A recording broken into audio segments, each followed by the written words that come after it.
കോഴിക്കോട് നരിക്കുനിയിൽ +1 വിദ്യാർത്ഥിയെ മയക്കുമരുന്ന് മാഫിയ ബന്ധമുള്ള സുഹൃത്ത് ഭീഷണിപ്പെടുത്തുന്നുവെന്ന ആരോപണവുമായി ബന്ധുക്കൾ. പെൺകുട്ടിയുടെ സ്വർണം വിൽപ്പന നടത്തി പണം കൈവശപ്പെടുത്തി. ചില ചിത്രങ്ങളുണ്ടെന്ന് പറഞ്ഞ് ബ്ലാക്ക്മെയിൽ ചെയ്യുകയാണ് എന്നും വിദ്യാർത്ഥിയുടെ ബന്ധു മാതൃഭൂമി ന്യൂസിനോട് പറഞ്ഞു. സംഭവത്തിൽ കാക്കൂർ പോലീസിൽ പരാതി നൽകിയെങ്കിലും നടപടിയെടുക്കാൻ വൈകുന്നുവെന്നും ബന്ധുക്കൾ ആരോപിക്കുന്നു. പിന്നെ ഇടയ്ക്കിടയ്ക്ക് പണം ആവശ്യപ്പെടുക, പണമൊക്കെ വീട്ടിൽ നിന്ന് കുറച്ചായിട്ട് മിസ്സാകുന്നുണ്ട്. അപ്പോൾ നമുക്ക് ഈ അടുത്ത കാലത്താണ് ഇതിനൊക്കെ കുറിച്ച് മനസ്സിലായത്. ഈ കുട്ടിയുടെ മാല നഷ്ടപ്പെട്ട്, അപ്പോൾ മാല നഷ്ടപ്പെട്ടപ്പോൾ ഞങ്ങൾ വീട്ടിൽ ചോദിച്ച് ഇതെങ്ങനെ പോയത്, അപ്പോൾ വീണ് പോയതാണ്. പക്ഷെ പിന്നെ ഞങ്ങൾ ഒന്നും കൂടി കെയർ ചെയ്ത് അന്വേഷിച്ചപ്പോഴാണ് ഈ നരിക്കുനി മിലാന ഗോൾഡ് എന്ന് പറഞ്ഞ ഈ ജ്വല്ലറിയിലാണ് ഇത് വിറ്റത്. മകള് അവിടെ കൊണ്ട് കൊടുത്തതാണ്, പക്ഷെ പണം വാങ്ങിച്ചത് പയ്യനാണ്. മകള് പറയുന്നതെന്ന് വെച്ചാൽ ഇങ്ങനെ കുറച്ച് ഫോട്ടോസ് കാര്യങ്ങളൊക്കെ എടുത്തിട്ടുണ്ട്. അപ്പോൾ അതിപ്പോൾ ഏത് രീതിയിലൊക്കെ ആണെന്നുള്ളത് ഇപ്പോൾ നമുക്ക് അത് വെച്ചാണ് ഇപ്പോൾ ബ്ലാക്ക് മെയിൽ ചെയ്യുന്നത്. നമ്മളൊരു കുട്ടി മാത്രമല്ല, പല കുട്ടികളും ഈ ട്രാപ്പിൽ പെട്ടിട്ടുണ്ട്. അപ്പോൾ ഇതെല്ലാം അന്വേഷിച്ച് പുറത്ത് ഗവൺമെൻറ് തലത്തിലും പോലീസ് തലത്തിലും എല്ലാ തരത്തിലും ഇത് പുറത്തു കൊണ്ടുവരണം. മുഹമ്മദ് ഷഹീദ് വിവരങ്ങളുമായി നമ്മളോടൊപ്പമുണ്ട്. ഷഹീദ്, ഈ മയക്കുമരുന്ന് മാഫിയ ബന്ധമുള്ള ഒരാൾ, മയക്കുമരുന്നിന് അടിമയായ ഒരാൾ ഒരു പെൺകുട്ടിയെ മോശമായി ഉപയോഗിക്കുന്നു, ആ കുട്ടിയുടെ സാമ്പത്തികമായതിനെ ചൂഷണം ചെയ്യുന്നു, ഭീഷണിപ്പെടുത്തുന്നു തുടങ്ങിയ ആരോപണങ്ങളാണ് ബന്ധുക്കൾ ഉന്നയിക്കുന്നത്. മാത്രമല്ല, ഈ പെൺകുട്ടി മാത്രമല്ല, മറ്റ് അനവധി പെൺകുട്ടികൾ ഒരുപക്ഷെ ഇതിന് ഇരയായേക്കാം എന്ന ഭയപ്പാട് കൂടി പറയുന്നു. പിന്നെ എന്തുകൊണ്ടാണ്, നമ്മൾ എത്ര കേസുകൾ കേട്ടിട്ടുണ്ട് അല്ലേ, ഇങ്ങനെ അബ്യൂസ് ചെയ്യുന്ന ബന്ധങ്ങളിൽ നിന്ന് രക്ഷപ്പെടാൻ പെൺകുട്ടികൾ എത്രത്തോളം കഷ്ടപ്പെടുന്നുണ്ട്, അതിൽ നിന്ന് രക്ഷപ്പെടാൻ കഴിയാതെ ജീവിതം തന്നെ വെച്ചൊഴിഞ്ഞു പോകുന്നുണ്ട് എന്നൊക്കെ നമ്മൾ കാണുന്നുണ്ട്. പിന്നെ എന്തുകൊണ്ടാണ് നടപടി വൈകുന്നത്?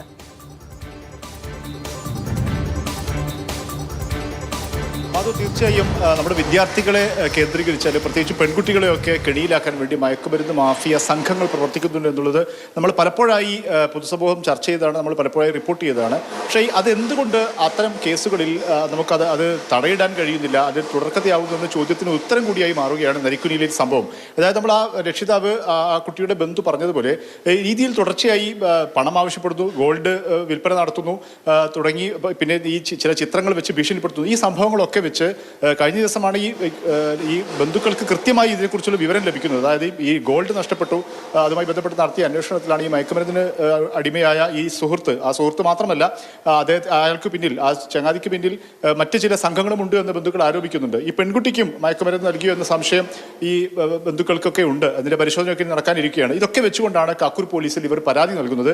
വിശദമായ അന്വേഷണം ഇതേക്കുറിച്ച് നടത്തണം എന്നുള്ള കാര്യം. ഒപ്പം തന്നെ ഈ പെൺകുട്ടിയുടെ ഗോൾഡ് വിൽപ്പന നടത്തിയ ഒരു ജ്വല്ലറി ഉണ്ട്, അത് വാങ്ങിയ ജ്വല്ലറി ഉണ്ട്. അതായത് മൈനറായ പ്രായപൂർത്തിയാവാത്ത കുട്ടികളുടെ കയ്യിൽ നിന്നും ഇങ്ങനെ ഒരു ഉപാധിയുമില്ലാതെ സ്വർണം വാങ്ങി വിൽപ്പന നടത്തി, മനസ്സിലാക്കിയെടുത്തോളം ആ സ്വർണത്തിന് കൃത്യമായ തുകയല്ല കുട്ടികൾക്ക് നൽകുകയും ചെയ്തത്. ഈ രീതിയിലുള്ള ഒരു ഇടപാട് അവിടെ ജ്വല്ലറി കേന്ദ്രീകരിച്ച് നടത്തിയിട്ടുണ്ട്.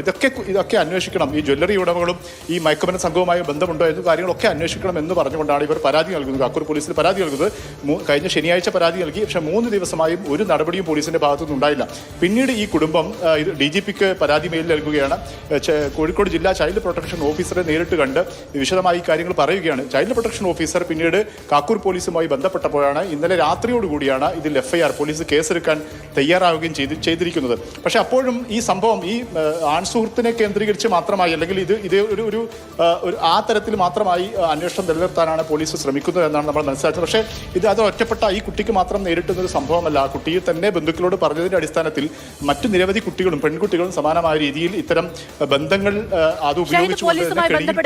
എന്തുകൊണ്ടാണ് ഇപ്പൊ DGP ഇടപെട്ടാൽ മാത്രമേ സംസ്ഥാനത്ത് ഒരു പ്രശ്നം, ഒരു ഭീഷണി ഉണ്ട് എന്നൊരു പെൺകുട്ടി പരാതിപ്പെട്ടാൽ, പെൺകുട്ടിയുടെ ബന്ധുക്കൾ പരാതിപ്പെട്ടാൽ കേസെടുക്കുകയുള്ളൂ എന്നുണ്ടോ? പോലീസ് നൽകുന്ന വിശദീകരണം അക്കാര്യത്തിൽ കാക്കൂർ പോലീസുമായി ബന്ധപ്പെട്ട സമയത്ത് പോലീസ് പറയുന്നത് ഈ പെൺകുട്ടിയെ ആദ്യഘട്ടത്തിൽ ഈ കുടുംബം തന്നെ ഈ കാര്യം പറഞ്ഞ സമയത്ത് അവർ ആദ്യം പോലീസിന്റെ ഭാഗത്തുണ്ടായ പ്രതികരണം തങ്ങളുടെ സ്റ്റേഷൻ പരിധിയിലല്ല എന്നൊരു വിശദീകരണം പറഞ്ഞു എന്നാണ് ബന്ധുക്കൾ പറഞ്ഞിരിക്കുന്നത്. പിന്നീട് നമ്മൾ ബന്ധപ്പെട്ടപ്പോൾ അവർ കുടുംബവുമായി ബന്ധപ്പെടുകയാണ്, ആ വീട്ടിലേക്കുള്ള കൃത്യമായ വഴി അറിയുകയില്ല തുടങ്ങിയ പിന്നെ നമുക്ക് ബോധ്യപ്പെടാത്ത ചില വിശദീകരണങ്ങളാണ് അവർ നൽകുന്നത്. ഇത്തരം ഗൗരവത്തിൽപ്പെട്ട ഒരു പരാതി ഉണ്ടായിട്ട് അതിൽ ഫോൺ നമ്പർ ഉണ്ട്, ആ ബന്ധപ്പെട്ട പരാതി നൽകിയ ആളുകളുടെ നമ്പർ ഉൾപ്പെടെയുള്ള ഡീറ്റെയിലുകൾ അവരുടെ കയ്യിലുണ്ട്. മനസ്സിലായില്ല, അതായത് ഈ പ്രതിസ്ഥാനത്ത് നിൽക്കുന്ന ആളുടെ വീട്ടിലേക്കുള്ള വഴി അറിയില്ല എന്നാണോ പോലീസ് പറയുന്നത്? പ്രാഥമികമായും ഈ പരാതി നൽകിയ പെൺകുട്ടിയുടെ വീട്ടിലേക്ക് എത്താനുള്ള വഴി ഉൾപ്പെടെയുള്ള കാര്യങ്ങളിലൊക്കെ ഞങ്ങൾക്ക് ആശയക്കുഴപ്പമുണ്ടായി എന്നാണ് പോലീസ് പറയുന്നത്. കാരണം പ്രാഥമികമായി പെൺകുട്ടിയുടെ മൊഴി എടുക്കണം. പെൺകുട്ടിയുടെ മൊഴി പോലും എടുത്തിരുന്നില്ല പോലീസ്. ഇന്നലെയോടുകൂടിയാണ് മൊഴിയെടുക്കുന്ന നടപടി ഉണ്ടായത്.